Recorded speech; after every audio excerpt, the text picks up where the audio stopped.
Le titre de ce livre, c'est « Les paraboles ». Nous entrons dans la 4e partie de ce livre. Nous sommes toujours à la table des matières. Il est écrit par le bien-aimé frère Christian Brun. Chapitre 11, petit 2, Soukaba 3. Chapitre 11, petit 2, Soutroaba 4, la joie. Chapitre 11, petit 2. Chapitre 11, petit 2, Ba 4, le fils perdu. Chapitre 11, petit 2, Ba 4, sous 1, vue d'ensemble. Chapitre 11, petit 2, Ba 4, petit 2, la responsabilité de l'homme. Chapitre 11, petit 2, Ba 4, sous 3, le caractère du péché. Chapitre 11, petit 2, Ba 4, sous 4, dans le pays étranger, éloigné. Chapitre 11, petit 2, Ba 4, sous 5, la bonté de Dieu qui pousse à la repentance. Chapitre 11, petit 2, Ba 4, sous 6, conversion, repentance et confession. Chapitre 11, petit 2, Ba 4, sous 7, la grâce surabondante de Dieu. Chapitre 11, petit 2, Ba 4, sous 8, la joie de Dieu. Chapitre 11, petit 2, Ba 4, sous 9, dans la maison du Père. Chapitre 11, petit 2, Ba 4, sous 10, le propre juste. Chapitre 11, petit 3, l'économe ou administrateur injuste. Luc chapitre 16, versets 1 à 13. Chapitre 11, petit 3, bas 1, destitué de son administration. Chapitre 11, petit 3, bas 2, la prudence de l'économe. Chapitre 11, petit 3, bas 3, fils de ce monde, fils de lumière. Chapitre 11, petit 3, bas 4, quand les richesses injustes viennent à manquer. Chapitre 11, petit 3, bas 5, servi de maître. Chapitre 11, petit 4, l'homme riche et Lazare. Chapitre 11, petit 4, bas 1, la vie présente. Chapitre 11, petit 4, bas 2, un changement significatif dans les voies de Dieu. Chapitre 11, petit 4, bas 3, le temps de l'au-delà. Chapitre 11, petit 4, bas 3, sous 1, dans le sein d'Abraham. Chapitre 11, petit 4, bas 3, sous 2, en Hadès. Chapitre 11, petit 4, bas 3, sous 3, le résultat de tout. Chapitre 11, petit 5, l'esclave qui revient des champs, en parenthèse. Luc chapitre 17, versets 7 à 10. Chapitre 11, petit 5, bas 1, la foi comme un grain de moutarde. Chapitre 11, petit 5, bas 2, un service qui va de soi. Chapitre 11, petit 5, bas 3, esclave inutile. Chapitre 11, petit 5, bas 4, n'y a-t-il donc aucun salaire? Chapitre 11, petit 6, le juge unique. Luc chapitre 18, verset 1 à 8. Chapitre 11, petit 6, bas 1, 3 dernières paraboles. Chapitre 11, petit 6, bas 2, double signification, la parabole. Chapitre 11, petit 6, bas 3, le résidu juif dans l'avenir. Chapitre 11, petit 6, bas 3, sous 1, la veuve et son adversaire. Chapitre 11, petit 6, bas 3, sous 2, une requête qui n'est pas chrétienne. Chapitre 11, petit 6, bas 4, quand le Fils de l'homme viendra. Chapitre 11, petit 7, le pharisien et le publicain, Luc chapitre 18, versets 9 à 14. Chapitre 11, petit 7, bas 1, la propre justice. Chapitre 11, petit 7, bas 2, loin.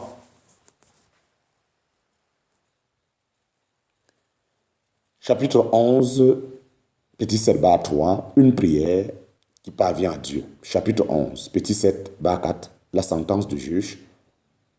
Chapitre 12, les mines. Chapitre 12, les mines. Chapitre 12, les mines. Luc chapitre 19, versets 11 à 27. Chapitre 12, petit 1, l'absence du Seigneur. Chapitre 12, petit 2, la mission confiée par l'homme noble à ses esclaves. Chapitre 12, petit 3, ses concitoyens. Chapitre 12, petit 4, à son retour. Chapitre 12, petit 5, le méchant esclave. Chapitre 12, petit 6, note finale. Chapitre 13, je ne vous parlerai plus par similitude. Je ne vous parlerai plus par similitude. Jean chapitre 16, verset 25. Chapitre 13, je ne vous parlerai plus par similitude. Jean chapitre 16, verset 25. Chapitre 13, petit 1, la fin du parler en parabole. La fin du parler en parabole. Chapitre 13, petit 2, une heure significative. Chapitre 13, petit 3, l'activité du Fils. Chapitre 13, petit 4, le Fils à l'étroit et la joie du Fils. Chapitre 13, petit 5, sortie d'auprès du Père. En parenthèse, Jean chapitre 16, verset 28. Chapitre 13, petit 6, connaître le Père. Chapitre 13, petit 7, quel amour. chapitre 13, petit 8, élu avant la fondation du monde, chapitre 13, petit 9, l'espérance, la vie éternelle. Fin de l'introduction de ce livre. Fin de l'introduction. Chapitre 1, introduction. Chapitre 1, introduction. Chapitre 1, petit 1, les paraboles du Seigneur font partie intégrante de l'enseignement biblique. Dans sa grâce infinie, Dieu nous fait connaître par l'Écriture sainte ses pensées sublimes d'amour et de sagesse. Peut-être n'avons-nous pas encore bien réalisé qu'il le fait de manière fort variée. À côté de paroles très directes, il se sert aussi de formes imagées et symboliques pour nous faire comprendre ses pensées et ses intentions. Les types de l'Ancien Testament en sont un excellent exemple. Dans cet ouvrage, nous désirons nous occuper d'une catégorie également imaginée. Dans cet ouvrage, nous désirons nous occuper d'une catégorie également imagée d'enseignement de l'Écriture, les paraboles du Seigneur dans les évangiles, car il semble que les enfants de Dieu ne tirent que trop peu profit de cette partie de la parole de Dieu. Pourtant, quand le Seigneur Jésus était sur cette terre, il a mis une grande partie de ses enseignements sous forme de paraboles. Cela ressort clairement à la fois de la phrase remarquable de Marc chapitre 4 verset 2 et il leur enseignait beaucoup de choses par des paraboles. Et aussi plus généralement la lecture et l'étude attentive des paroles du Rédempteur. Les paraboles font tout à fait partie de l'enseignement du Nouveau Testament au même titre que les apôtres, au même titre que les épîtres de l'apôtre Paul et des autres apôtres. Certains passages des épîtres du Nouveau Testament ne peuvent même être compris correctement qu'à la lumière de telle ou de telle parabole. Bien des enfants de Dieu ont ainsi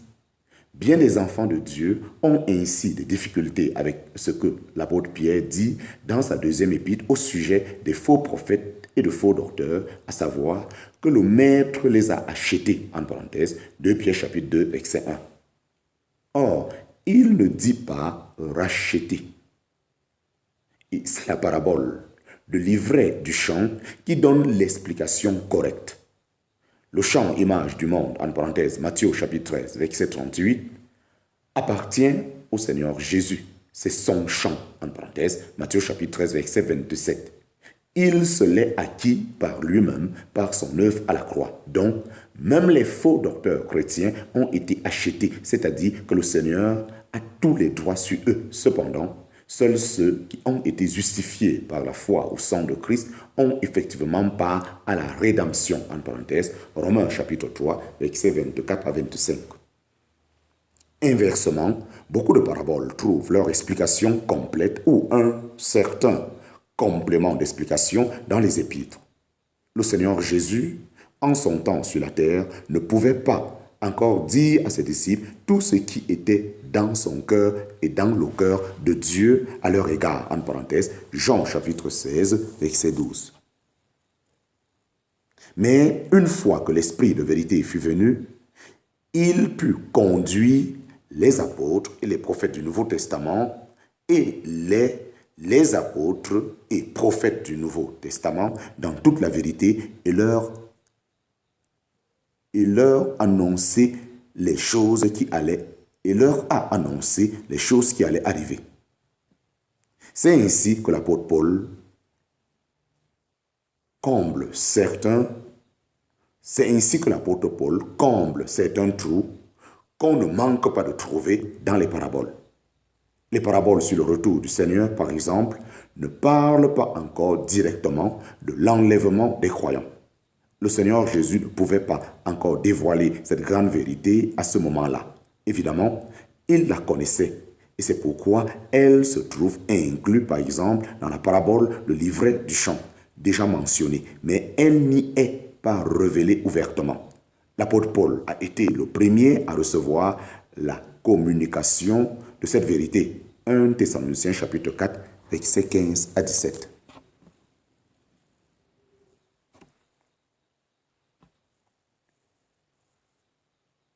Lorsque le Seigneur parle dans la parabole du levain de Matthieu chapitre 13, d'une femme qui prit du levain et le cacha parmi 3 mesures de farine jusqu'à ce que tout fût levé, ce n'est que par les épîtres de l'apôtre Paul que nous apprenons à connaître le vrai sens de cette action. Par 2 fois, il parle effectivement de ce qu'un peu de levain fait lever la pâte tout entière. En 1 Corinthiens chapitre 5, le levain représente le mal dans la marche et en Galates chapitre 5, le mal doctrinal. En 1 Corinthiens chapitre 5, le levain représente le mal dans la marche et en Galates chapitre 5, le mal doctrinal. Les deux ont pénétré dans la chrétienté. C'est ce développement dans la chrétienté que le Seigneur signale prophétiquement dans la parabole.